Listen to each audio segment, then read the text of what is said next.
Imagine I'll a help you glittering walk. city, skyscrapers reaching for the sky like dreams too heavy to fall.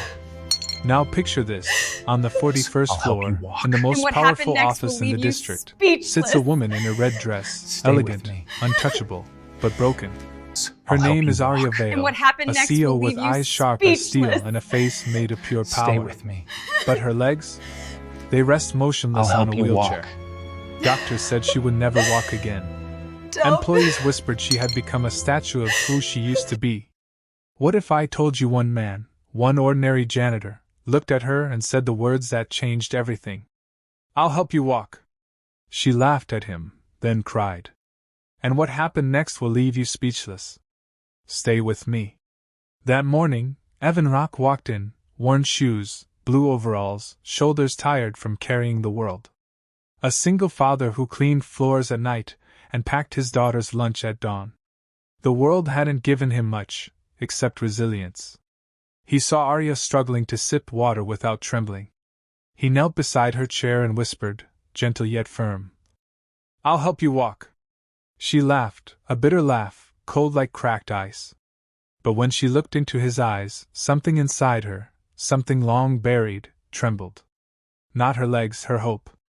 Moments later, tears slipped down her face, the first tears in years. If you believe kindness deserves a second chance, stay till the end, because this story is about to get even more beautiful. Arya Vale was known as the woman who built an empire but lost her spirit. 6 months earlier, a car accident shattered everything: her mobility, her confidence, her identity. The media called her the fallen queen. She hid her fear behind lipstick and diamonds, pretending she didn't break inside. Nobody tried to understand. They feared her, obeyed her, tiptoed around her pain, but never reached her. Evan saw something different. He didn't see a CEO. He saw a soul drowning quietly. While scrubbing marble floors every afternoon, he noticed the way her fingers curled tightly around the armrest when she thought no one was looking. The way she stared at people walking, as if every step belonged to another lifetime. He noticed pain, because he lived with his own.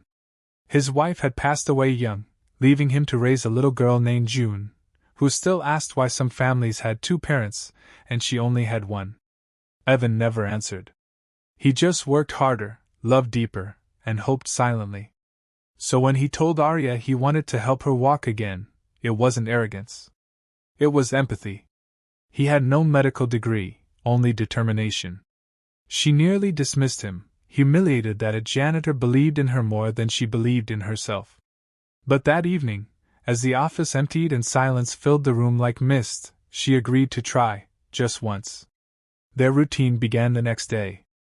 Evan arrived early, setting aside time to help her stretch, breathe, and relearn forgotten movements. Arya's jaw clenched with frustration when her legs didn't respond. Sometimes she cried. Sometimes she cursed him. But every time she wanted to give up, Evan said softly, "Even 1 inch is victory." Slowly, her muscles remembered life. Only tiny twitches at first, small defiant sparks. She didn't tell anyone, not even herself. She just kept trying. Days passed, mornings turned brighter. Evan's daughter, June, sometimes visited after school. Her laughter filled the office like birdsong. She talked to Arya without fear or pity, offering stickers and scribbled drawings of smiling suns. For the first time since the accident, Arya smiled, not for cameras but for herself. Evan watched her transform. The woman who once ruled boardrooms now celebrated small miracles, lifting her foot half an inch, gripping a rail with trembling strength. It was slow. It was painful. It was beautiful. One afternoon, sunlight poured into the office like a blessing.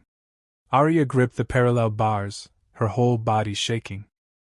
Evan stood close, ready to catch her. Her eyes burned with determination, no longer cold. With a breath sharp as courage, she shifted her weight. 1 foot slid forward. Then another. A step. A real step. Her knees nearly buckled, but Evan was there, steady, unwavering. She didn't laugh this time. She sobbed, loud, broken, grateful. She pressed her forehead against his shoulder, not caring that he smelled of cleaning spray and long hours. In that moment, power meant nothing. Humanity meant everything. Within months, Arya Vale stood without help. She gave her first company speech after the accident, walking slowly across the stage while the room exploded in disbelief. No headline ever called her the fallen queen again. They called her unbreakable. But she knew the truth. She didn't rise alone. She promoted Evan, not out of charity, but respect. She funded therapy for his daughter's future. She made him head of wellness programs, making sure no one in her company would ever suffer unseen again. And some evenings, when the office grows quiet and city lights blink awake like tiny stars, Arya still practices walking with Evan guiding gently beside her. Not because she needs him, but because she chooses to. This story touched your heart, didn't it? Then don't leave without showing some love. Hit that like button, drop a comment, share this with someone who needs hope today. And subscribe to Heartbeat Tales so we can keep this light alive. Before we go, tell me in the comments, what's one thing you believe a simple act of kindness can change? Because sometimes, the strongest miracles begin with a janitor kneeling beside a broken CEO and whispering, "I'll help you walk."